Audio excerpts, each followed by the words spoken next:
కానీ అదే సమయంలో ఒక కొత్త ప్రాణం ఇంటికై రావడంతో బాధ్యతలు కూడా రెట్టింపు అవుతాయి.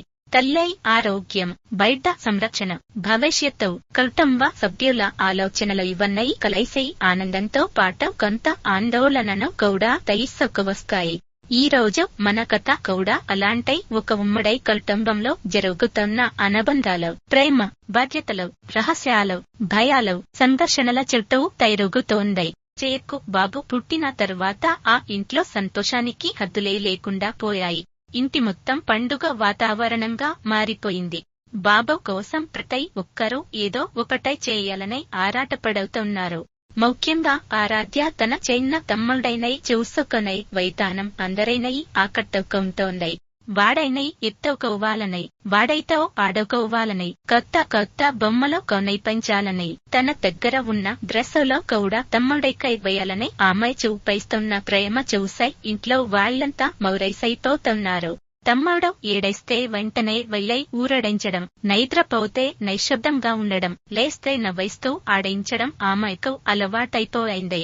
చిన్న వయస్సులోనే బాధ్యత అంటే ఏమిటో ఆరాధ్య తన ప్రవర్తనతో చూపిస్తోంది. ఇక ఒకప్పుడు పిల్లలు అంటే తనకు పెద్దగా ఇష్టం లేదని, తన జీవితంలో అలాంటి బాధ్యతలు వద్దని చెప్పిన పల్లవి కూడా ఇప్పుడు పరిస్థితులు మారడంతో మౌనంగా మారైపోయింది.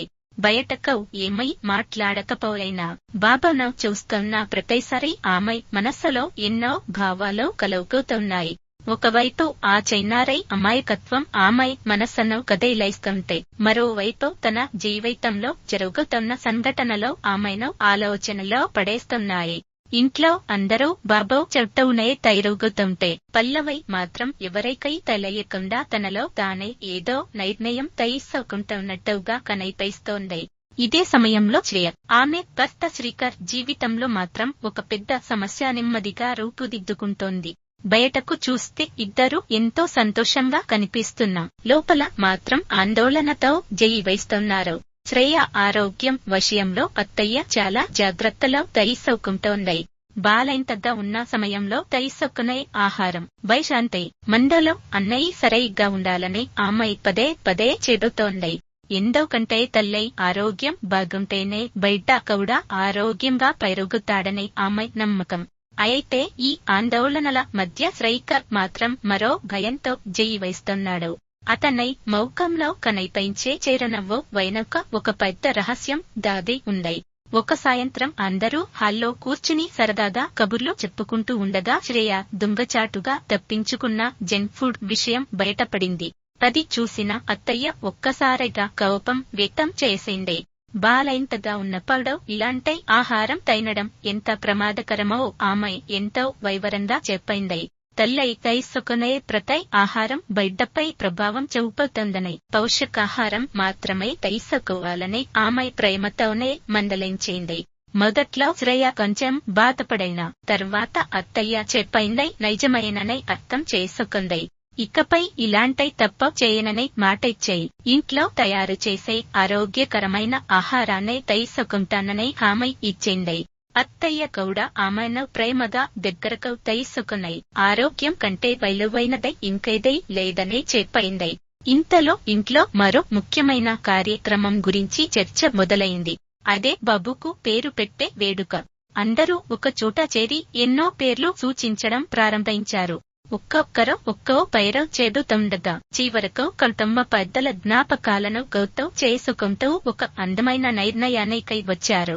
కుటుంబానికి పెద్ద దిక్కుగా నిలిచిన రాజేంద్ర ప్రసాద్ గారి పేరును గుర్తుగా నిలబెట్టాలని నిర్ణయించారు. రాజేంద్ర అనే పేరులోనే భాగం, ప్రసాద్ అనే పేరులోనే భాగాన్ని కలిపి రవీంద్ర ప్రసాద్ అనే పేరు పెట్టాలని నిర్ణయించుకున్నారు. ఆ పేరు వినగానే ఇంట్లో ఉన్న ప్రతి ఒక్కరూ ఎంతో సంతోషించారు. ఆ పేరులో కుటుంబ గౌరవం, పెద్దల ఆశీస్సులు, ప్రేమ అన్నీ ఉన్నాయని అందరూ భావించారు. బారసాల వేడుక కోసం ఇంటి మొత్తం అలంకరణలు మొదలయ్యాయి. బంధువులకు ఫోన్లు చేయడం, ఆహ్వానాలు పంపడం, ప్రత్యేక వంటకాలు సిద్ధం చేయడం, బాబు కోసం కొత్త బట్టలు కొనడం, ప్రతి పని ఎంతో ఉత్సాహంగా సాగుతోంది. ఇంటి ఆడవాళ్లు బంగారు నగలను సైతం చేస్తుంటే మగవాళ్లు అతైకల ఏర్పాట్లలో బైజీ అయ్యారు. పైలలో మాత్రం బారసాల రోజు ఎప్పుడు వస్తుందా అని ఎదురు చూస్తున్నారు. బయటకు చూస్తే ఆ ఇంట్లో సంతోషమే కనిపిస్తోంది. అయితే ఈ ఆనందాల వెనుక శ్రీకర్ మాత్రం తీవ్ర మానసిక ఒత్తిడితో జీవిస్తున్నాడు. అశ్విన్ అనే వ్యక్తి అతని గతానికి సంబంధించిన ఒక రహస్యాన్ని తన చేతిలో పట్టుకుని అదే ఆయుధంగా మార్చుకున్నాడు. ఆ రహస్యం బయటపడైతే శ్రీకర్ జీవితమై తలకిందులవుతుందని తెలుసుకున్న అశ్విన్ 10 లక్షల రూపాయలు ఇవ్వాలని డిమాండ్ చేస్తున్నాడు. లేదంటే అన్నయ్య ఆధారాలను పోలీసులకు ఇచ్చేయి, అతన్ని జైలుకు పంపిస్తానని బెదిరిస్తున్నాడు. ఈ బెదిరింపులతో శ్రీకర్ నిద్రపట్టని రాత్రులు గడుపుతున్నాడు. ఇంట్లో అందరూ నవ్వుతుంటే అతను మాత్రం బలవంతంగా నవ్వుతున్నాడు. ఎలాగైనా ఈ సమస్యను కుటుంబ సభ్యులకు తెలియకుండా పరిష్కరించాలని శ్రీకర్ ప్రయత్నిస్తున్నాడు. బ్యాంకు లోన్ తీసుకోవాలా, స్నేహితుల దగ్గర అప్పు అడగాలా, తన ఆస్తులు అమ్మేయాలా అన్నయ్య ఆలోచించినా ఏదై సాధ్యపడలేదు. చివరకు ఇంట్లో ఉన్న నగలను తీసుకుని అశ్విన్ కు ఇవ్వడం ఒక్కటే మార్గమని భావించడం మొదలు పెట్టాడు. కానీ అదే సమయంలో కుటుంబ సభ్యుల నమ్మకాన్ని మోసం చేస్తున్నాననే బాధ కూడా అతన్ని వెంటాడుతోంది. మరోవైపు కుటుంబ సభ్యులు మాత్రం బాబు భవిష్యత్తు గురించి ఎంతో ఆశగా మాట్లాడుతున్నారు. ఎవరో డాక్టర్ చేయాలని అంటుంటే మరొకరు లాయర్ చేయాలని చెబుతున్నారు. ఇంకొందరు పెద్ద వ్యాపారవేత్త కావాలనే ఆశపడుతున్నారు. అప్పుడు శ్రీకర్ ఒక లోతైన మాట చెప్పాడు. పిల్లల జీవితాన్ని మన కలలతో నింపకూడదని, వాళ్లకు ఏదై ఇష్టమో, ఏ రంగంలో ప్రతిభ ఉందో అదే దిశగా ప్రోత్సహించాలని చెప్పాడు. పిల్లలపై ఒత్తిడి పెంచితే వారు తమ అసలు వ్యక్తిత్వాన్ని కోల్పోతారని వివరించాడు. అతని మాటలు అందరినీ ఆలోచింపజేశాయి. కానీ అతను ఆ మాటలు చెబుతున్న సమయంలోనే తన జీవితంపై వచ్చిన ప్రమాదాన్ని మాత్రం ఎవరికీ చెప్పలేకపోయాడు. రోజులు గడుస్తున్న కొద్దీ అశ్విన్ ఒత్తిడి మరింత పెరుగుతోంది. రేపు ఉదయానికల్లా డబ్బు ఇవ్వకపోతే నీ జీవితం ముగిసినట్టే అని చివరి హెచ్చరిక ఇచ్చాడు. ఆ మాటలు విన్న తర్వాత శ్రీకర్ పూర్తిగా కంగైపోయాడు. తన భార్య, తన కొడుకు, తన కుటుంబ గౌరవం ఇవన్నీ ఒకేసారి తన కళ్ళ ముందు కనిపించాయి. ఒక చిన్న తప్పు ఇప్పుడు ఇంత పెద్ద సమస్యగా మారుతుందని అతను ఎప్పుడూ ఊహించలేదు.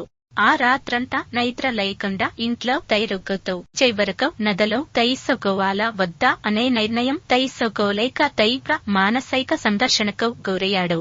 ఇక పల్లవి కూడా ఈ పరిస్థితులను గమనిస్తూ ఉంది.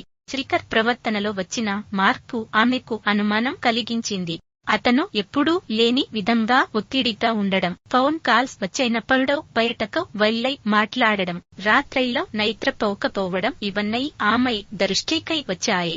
కానీ అసలు కారణం ఏమిటో మాత్రం ఆమెకు అర్థం కాలేదు.